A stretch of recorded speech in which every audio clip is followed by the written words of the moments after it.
Oi, galera. Vamos aqui continuar o nosso último encontro. E é com muita satisfação e sensação de dever cumprido que a gente inicia nossa última aula dessa disciplina, tá bom? Se é fato que o conceito de raça, na explicação de nossas diferenças, não se sustenta cientificamente, é fato também que sua força naturalizante, sua disseminação e seus usos enquanto representação social e noção que migra, do biológico para o político, para fortalecer, por exemplo, movimentos racistas e de intolerância. Aqui, gente, ela está falando sobre aquela nossa aula que eu falei para vocês, né? Aquela fábula das três raças, que existiu aí uma teoria uma corrente, né? Uma teoria antropológica que falava, né, que existiam três tipos de raças na sociedade, entre os seres humanos, que eram os mongoloides, os caucasoides e os negroides. Os negroides são os negros, seriam os negros, né? Os mongoloides seriam os asiáticos e os caucasianos seriam aí as pessoas brancas da sociedade. Porém, essa teoria ela foi refutada, né? E ela foi duramente criticada e foi colocada em desuso, tendo em vista que foi comprovado que os seres humanos, eles biologicamente não se diferenciam, mas que o que vai diferenciá-los é a sua forma de organização social e também algumas mudanças no seu fenótipo, devido aos seus costumes e aos seus locais, seus ambientes, né, os ambientes onde eles habitam.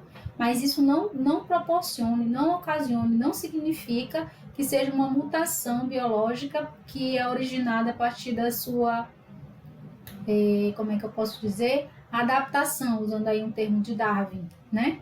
Mas uma especificidade que o ser humano acaba desenvolvendo para que uma especificidade a partir do ambiente, né? A partir da cultura que ele vai ser inserido, a partir da forma como ele vai sendo socializado.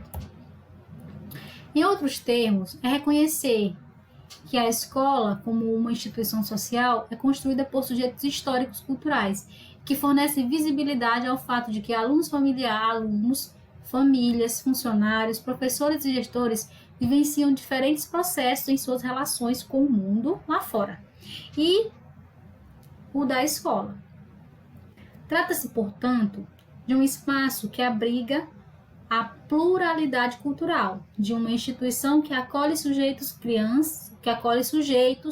crianças, adolescentes, adultos, homens e mulheres, que cultivam sentimentos de pertença a determinados e diferentes grupos sociais, étnicos, religiosos, de gênero, políticos, dentre outros.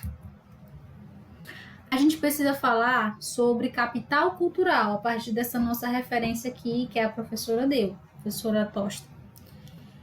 Vocês já ouviram alguém falar, essa pessoa não tem cultura, essa pessoa, sabe? E aí quando vocês ouvem esse tipo de comentário, o que vem à cabeça de vocês? O que é um ser humano que não tem cultura?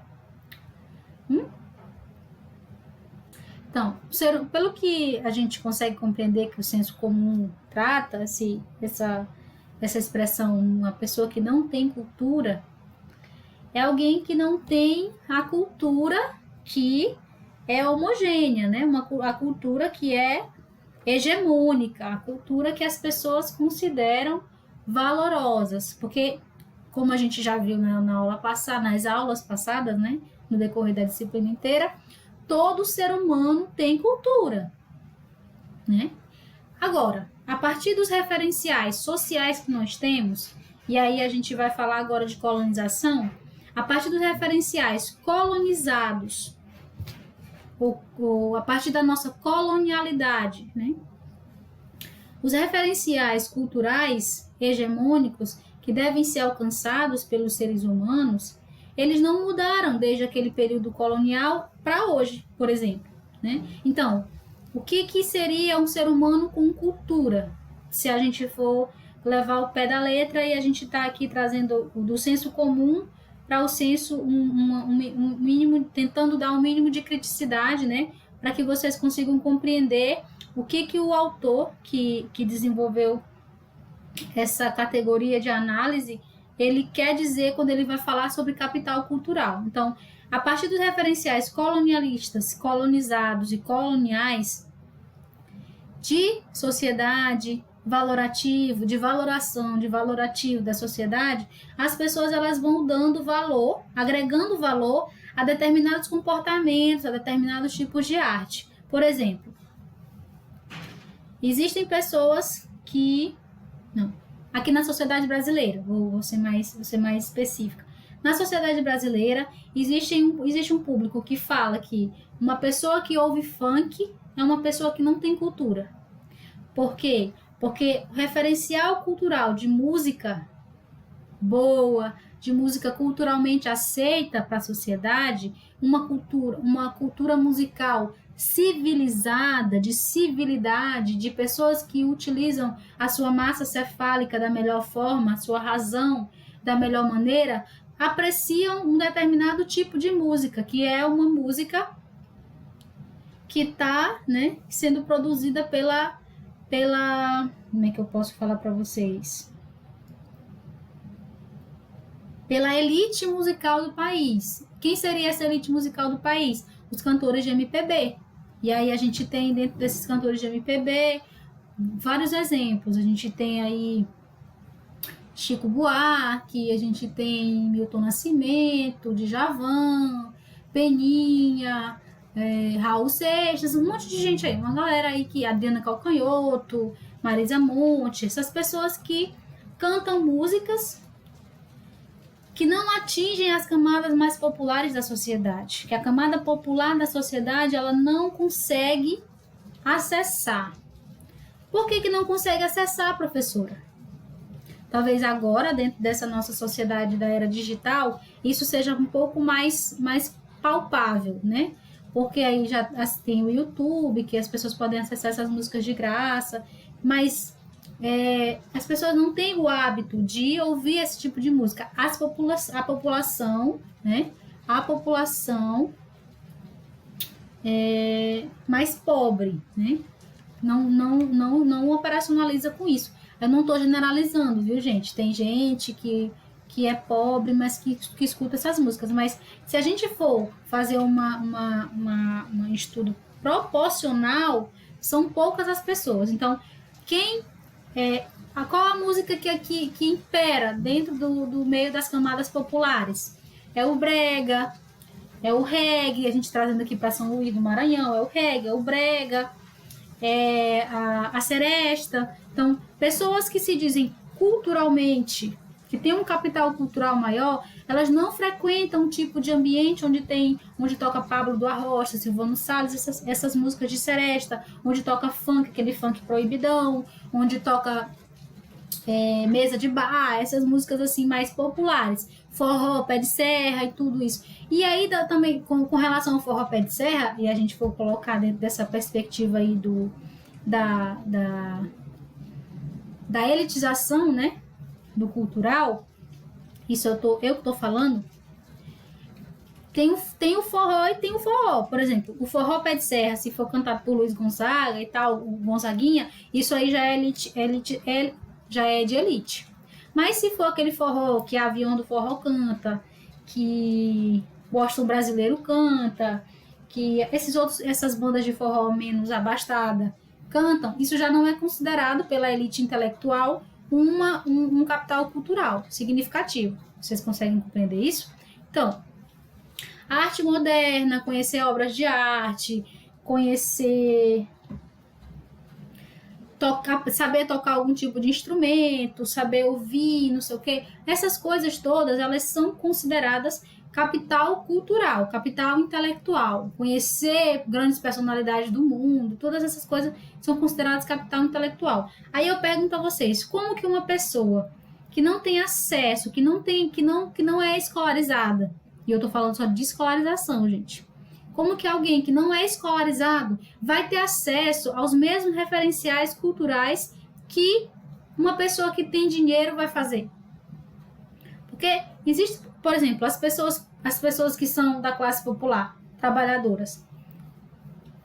Um jovem de 18 anos, por exemplo, que está 16, 17 anos, que está no terceiro ano do ensino médio.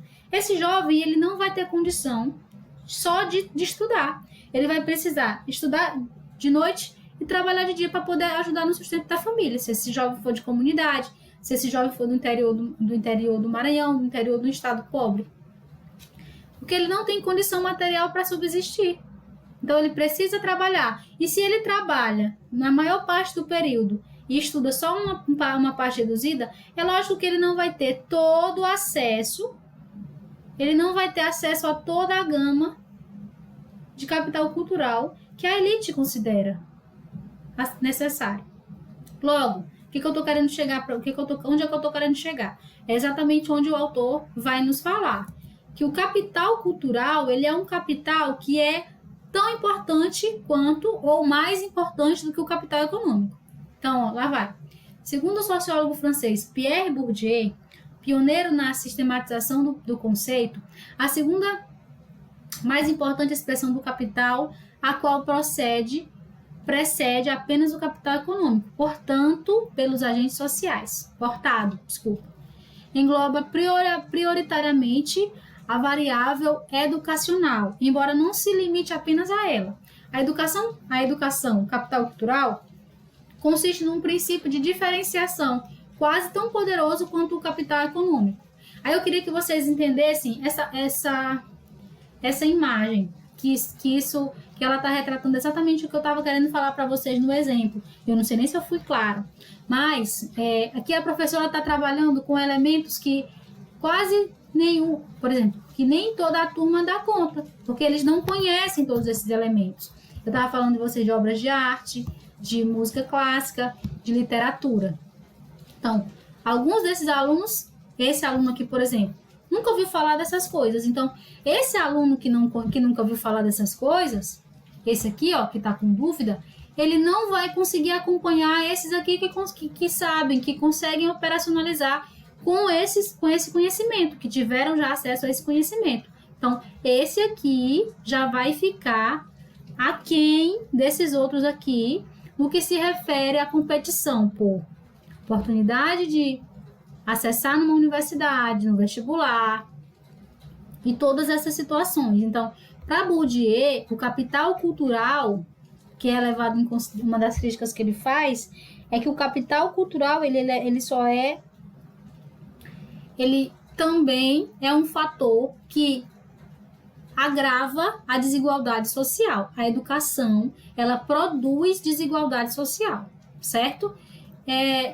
Eu espero que a nossa disciplina tenha valido a pena, que vocês tenham conseguido compreender um pouco dessa nossa luta enquanto antropólogos, da nossa pesquisa, dos nossos dilemas sociais, tá certo? Muito obrigada pela paciência, pela companhia. Eu espero muito ter ajudado na formação de todos e todas. Sejam muito felizes, lavem as mãos nesse momento de pandemia, usem máscara, se puder, não saiam de casa, fiquem em casa, cuidem dos seus, cuidem de si, para que a gente possa aí passar por esse momento de pandemia da melhor forma, sem acentuar tanto a curva de contaminados, a curva de desigualdade. A gente precisa continuar sonhando que a sociedade pode ser melhor. Muito obrigada, fiquem com Deus e até uma próxima oportunidade. Tchau!